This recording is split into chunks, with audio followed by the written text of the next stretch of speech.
Hello, everybody. Welcome to Pam and the Purple Couch podcast. Today's episode, the power of positivity and positive emotions and positive source. I know my mom has a lot of things to say about that topic, and even though while I'm not very experienced in it, I feel like I might understand a little bit of what's going on. So stay tuned, and we hope you enjoy. Welcome to Pam and the Purple Couch podcast, hosted by Pamela Furr, with our co-hosts Dr. Manny Rodriguez, Missy Owen, and Loki DePristo. Together, we're going to dive deep into topics such as education, neurodiversity, autism, and applied behavioral analysis. Remember to click subscribe today so you don't miss out on any future episodes. Hello, everyone. Welcome to Pam and the Purple Couch podcast. We are talking about the power of positivity, otherwise referred to as change, which I'm going to open it up by saying this is probably underscored as more difficult than people give it, they think it is. Absolutely. And I think in concept, people get it. But then in practice, my God, I think it's difficult. It is. I know it has been for me. And so I thought maybe to start this episode, I'm going to turn myself to Pam and Loki, who have more experience than I think we do. But what are we talking about when we talk about the power of positivity? So we all control our emotions. If we think about what makes us happy, okay, we all can go and pull up a moment of a memory. For say, I like to call them moments, and we can talk about that later. It's a space and time thing. So a moment that brought you joy, a moment that brought you bliss, whether it's our children, whether it's a video game, whether it's a discard match with D&D that Loki enjoys. Discard. Discord. There you go, sir. Okay. Well, I don't know. I'm going to discard this too.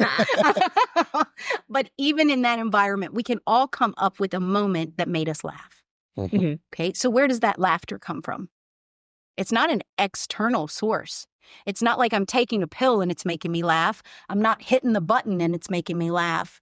So many people forget that it's actually coming from within. So when we have our day and we have things happen, we're all here in Florida. I know Manny and I talked about homeowners insurance. That's something that will make you cry. Here Definitely does not make me laugh. Right now in Florida, we're all looking at this amazing increase that just happens out of the blue. And so we're all dealing with that. And the reason I brought that is it's just a topic that just came fresh to mind. But even in that moment, it's like, okay, well, I could be upset about it. I could let it ruin my whole day. But that's just a piece of paper at the end of the day. That's all. So that piece of paper, whether it had a big smiley face on it or a big bill on it, it's still a piece of paper. If we actually look at what exactly is this, it's a representation of, okay, well, this is a bill. It was unexpected. But then how am I going to handle it? And that's life in general. And I think that to me is one of the biggest learning of this whole thing is the power of positivity it's not just a concept, it's a practice. It's how do you deal with situations, 100%. Whether it's at work or at home or whatever, getting faced with the new mortgage bill or staff issues or family issues, things like that. It's how do you deal with $12 egg prices, right. $4 gas, exactly. How do you deal with that? How do we, because it's always going to happen. Right. I was watching a video and it had some big name celebrities that were on it. And I believe it was Tom Hanks that said that he wished he had been told that this is just the moment that you're in, just the storm that you're in, whether it's good things, whether it's bad things, whether it's, things that cause you to go into your fight or flight mode, it's always going to come and go. You can't have good times without appreciating them because of the bad times, and we say that and we think about it, but it's normally just cliche. It's kind of like, oh yeah, I've heard that old homage, but if we actually think about that, it's so true. So today may be a great day. Tomorrow, maybe not so much. Right. Friday may be horrible, but Saturday may be fabulous again. It's trying to maintain a balance no matter what. And that's where I wanted to start, that happiness, joy, bliss, you're in control of that. Yeah. No one else. That's an internal emotion. Right. And only you can turn that on or off. We talk about the refractive period. how much time to process? 90 seconds. I was just going to That's- say, yeah. you're reading my I head. would like to I say, think that yeah. all the time. The 90 We seconds. Yeah. we sometimes have a little a scuffle every now and then and a fight, but it always goes back to 90 seconds, Yes. and we just sort of have a calm down moment after that. Yeah. And as much as I do want to say, have meditation, Yeah. just in general. I know we haven't really gone to that part yet. It's okay. But I do think, even though that sounds very, very cliche, meditation does help in the case of wanting to calm down. It's just by proxy of how you want to do it. Absolutely. Because, again, I think... Again, I'm getting a sense of deja vu here because I feel like we talked about this topic again. That we did a little bit. we I ha- think Missy, you and I kind of talked about Yeah. it. We were we together had a for 3 source days. episode, I think. Yeah, something like that. Logan. But going back on that episode, it doesn't matter how you meditate Yeah, or so like let's give them some examples when we say that. So that could be working out at the gym. That Yeah. could be reading a book. focusing on yourself and your breathing and your own mental state, Being Yes. doing whatever, like something that isn't occupying your mind is technically meditating. Focusing on yourself is Yes. meditating. So I want to put us all on the spot a little bit because I think the power of positivity, again, it goes into like, for conceptually people get there Yeah. pretty fast, but putting it in practice, not so much, right? Oh, And if we think about like all the road rage in the world and all the you can see reels of people just getting angry so fast. And one of the aspects of the power of positivity is to actually put in practice the notion of change. yes. Mhm. Change what you're saying, how you're behaving, how you're reacting to something. So I was just thought, let's put us in the spot a little bit, share examples of most recent where we put it into practice and we said change and we I actually got did one. it. However, I'd like to say something and related to how that is treated. I thought of an entire alternate method because for people like me who can't really say, okay, yeah, I'm thinking about this, you can't really yell change at it and expect it to morph into something that you like. Right. You have to dissect that concept and think about, okay, what am I doing wrong here? So Because he again, needs to give the audience an example first. oh, Yeah. Okay. sorry, So let's sorry, I use- completely But that's forgot good. about Yeah. the example. No, it's I was, very good. I but was so let's very on use- the gun. How about every mom, every wife, woman, even, and hold on, let me take that. That's a change in my own. It doesn't matter the gender. We all face body dysmorphia. Mhm. Yes. So how many of us look at our partner, look at our kids and be like, hey, how do I look in this? Do I look fat? That should be a change right there. Mhm. Mhm. Because what are we doing? And we notice it now. When you start actually implementing this, we do it here because we correct ourselves. Mhm. Mhm. But what's the first thing we do? We notice that we actually use so much downplay in words when we talk about ourselves. Mhm. Yes. So, yes. do I look fat in this? What does that mean? To me, I feel fat in this. Do I look it the way Br- I'm feeling? Bringing in the question itself automatically leads way for negativity to enter Yes. the body. Mhm. And Yes. so changing what you're saying, how you're reacting to things. I mean, that's all part of it. Well, The if you asked me that today, Mhm. after the energy that I'm in, I'd be like, all right, I am one badass woman today. Hello, Yeah. how are you? But that's what we want. Mhm. And I know it sounds obnoxious. But but that's what we- we've been trained we and need to programmed be to do. confident in Mhm. ourselves and our Yeah. ability to do what we want to do. And I want to say, now can I talk about the whole change sort of Yes, ordeal? go ahead. Because our classes taught us saying, oh yeah, if you're thinking that way, you should just go, editor, is it okay that I clap? Or is that like... I mean, you're warning beforehand, and yeah. There you go. We're clapping. Okay, I wanted to say because the editor, not editor, sorry, our teacher for the class said, oh yeah, no, if you're thinking a bad thought, you have to go change, and like not like, and that's sort of around like any thought that's negative, so you just keep going. Okay, why do I feel bad in this? I feel bad in this because I think I look fat. Change. I feel bad in this because I think I look, and then you just sort of keep going, change until you think of yourself positively. Yes. However, I feel like, again, that is brute forcing what we want because it makes us think about in the first place, like, Well, we're a lot trying of times, Loki, we have to go so blunt force on that and reiterate it because we have trained our bodies. We are so in the habit of being so negative when we talk about ourselves.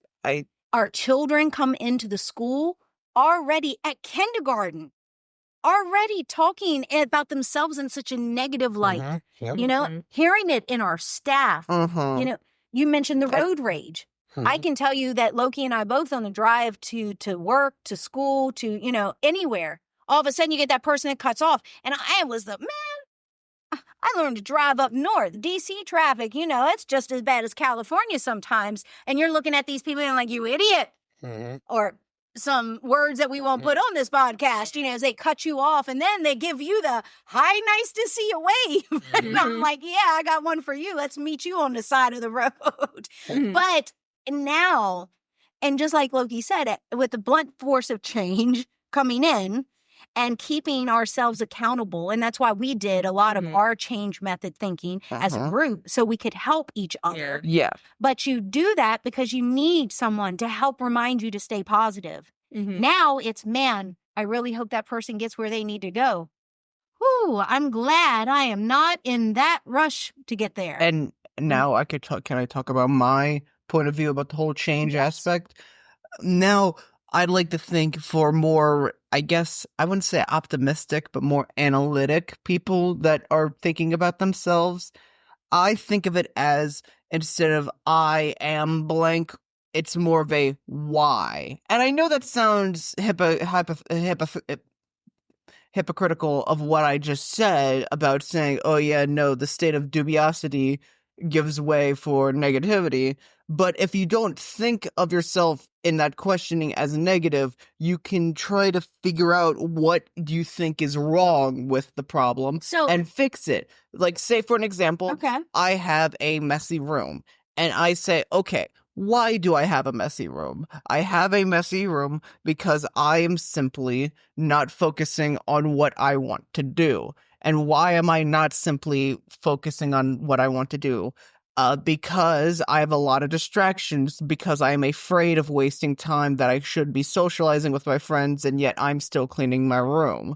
Do you see how I say, why am I blank, instead of just change? Because it gives a more, like, analytical thought process, rather than just saying, okay, don't think about what you're doing, just simply change that mindset. And at that point, you're just sort of thinking, okay, I just think that way. No, I think that way. No, I think that way. Instead, with my ideal, is sort of like, okay, so we got to that point, and now we've gotten to this point, and finally, the reason why I'm at that point is because of finally this point, which I can change myself. That makes complete sense, especially for overthinkers.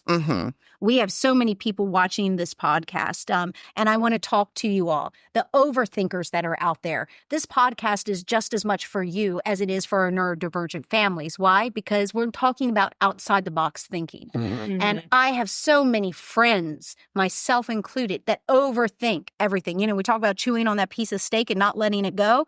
Oh my goodness, this is a good way of doing it. And well, why did I do that? And how did I do that? And when did I do it? And where? And what? You know, and we do. And then the next thing we know, that we've gone down this rabbit hole. So guys, if you can relate to this, please hit that like button and follow and subscribe. And if you have other questions that you would like to have answered, please send us an email at info@Pamela, PAMELA.FURR.com. But to Loki's statement and how he's broke that down, I think a lot of our analytical thinkers need that. Because the change that we're talking about, to be positive, you need to understand, how did I get here? And that's the same way with a lot of our neurodivergent children when they're learning. They don't go with them because mommy said so. Why?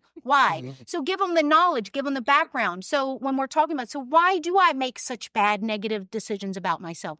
Why do I not see what others see in the mirror? That's what Loki's talking about, is getting to it so that we can get to the root cause instead of just a Band-Aid. Yes. And then you can go, okay, well, Mom, you could solve more problems just by thinking more about it. Oh, Loki, that's, oh my goodness, I cannot believe the name of the gentleman. He's a physicist, and he was talking about, and I think it's Dr. Lee. I'll have to look this one up, but they were talking about how it takes 17 seconds in the quantum, 17 seconds of us feeling an emotion, whether it's a positive emotion, whether it's a negative emotion, 17 seconds of staying in that emotion brings more to it.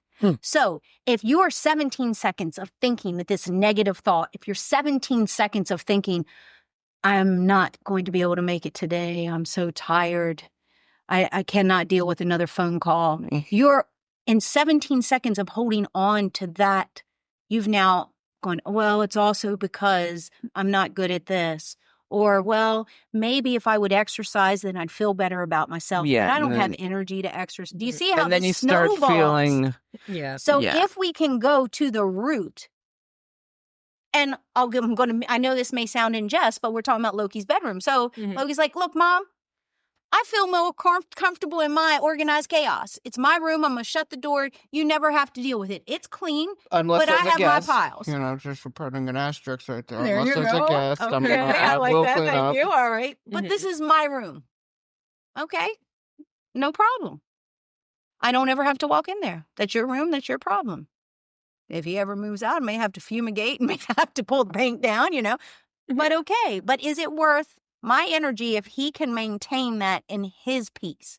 Because your peace and your peace, your peace and your peace is all going to be different. Your love, your joy is all going to be different.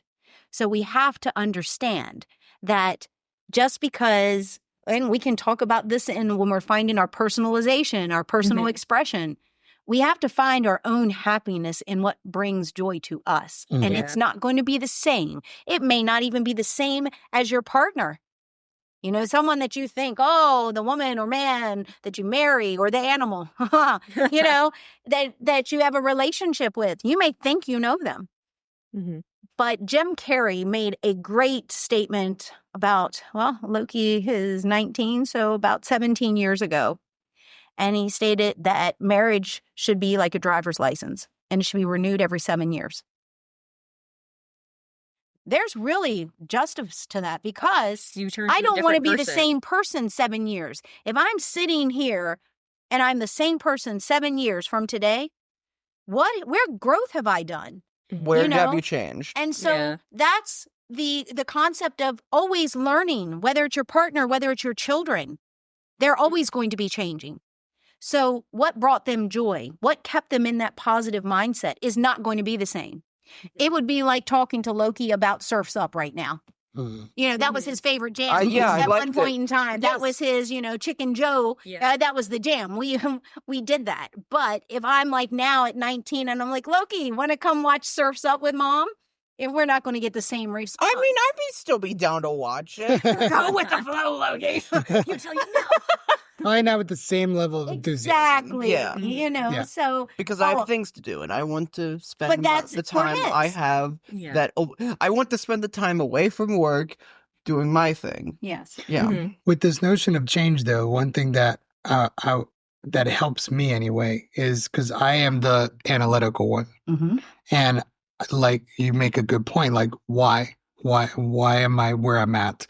Why am I so upset about this? How did it come to this point? And to change requires another why, which is why change. So why should I handle this differently? And if there's a good reason for it, if there's a valid reason or a logical reason or something that'll actually make you happier, then that's the why. Absolutely. And sometimes we get stuck in that negative space. We can overanalyze it to, oh, I understand why. I'm still not going to change. If you are having struggles trying to figure out a reason, then I feel like it would be best to have a friend talk to you or something related to like a family member or something like that. Because not every single change can happen alone. I love, say that again. Not every change can happen alone. Yes. I have a good example of that happened yesterday. Okay. And I won't go into too much detail because then I'm just exposing too much. But but it was at home and dealing with a situation that makes me very uncomfortable. I mean, uncomfortable to the point that I had probably mastered the escape avoidance of it at all costs. And my wife, and this is, kudos to her. Like she said, you can't get out of this. There's you cannot, because the situation has a lot of impact for my kids. Like if we do this right, if I just stop escape avoiding what I had to do, which is to have an uncomfortable set of conversations, is it'll be for the long run in the positive for the kids. So she had to coach me through that. She had to sit there and say, you could do this. Like, you have to do this, but you can do this. And it took every ounce of me to do it. And I came prepared, and I had to change how I was going to approach it. Right. But you're talking a 10-year battle, not like a yesterday battle. Right. 10 years of escape avoiding these kind of topics. Way to go, Manny. Yeah. And it goes to your point. Like, I analyzed why I am where I'm at. Why did I escape avoid this uncomfortable scenario? I could justify it. I could do ABA till the cows come home, and I totally can master, but I still had to change. And in order to do that, because I couldn't do it for myself or on my own terms, I needed a coach. I needed a friend. I needed my wife to sit there and say, you could do it. That's a really great point that I want to talk to all of our families right now, is that sometimes it needs help. We need help. The change itself needs assistance. Just like us here on the Purple Couch, we are each coaching each other. Yes. With our companies, we are truly doing this as a group. Oh, yeah. And we use this change management from OBM, but even some of those strategies we implement in our workplace now with trying to stay positive and looking at each other in the way that we have others talk to us and the way we talk to ourselves. But sometimes we can't do this alone. So families and friends, if you are in a situation that you need assistance, that you need help, please reach out. Not only are there life coaches available throughout the United States and the world, this is what they're trained to do. Not solve the problems for you, but to give you the confidence, the reassurance that you have the power within to do these. So guys, we're going to leave it right there for today. I think that kind of really hit home with one, know how beautiful and how loved you are. And you have to start by learning to love yourself. So guys, from our family to yours, we'll see you again on the Purple Couch Podcast.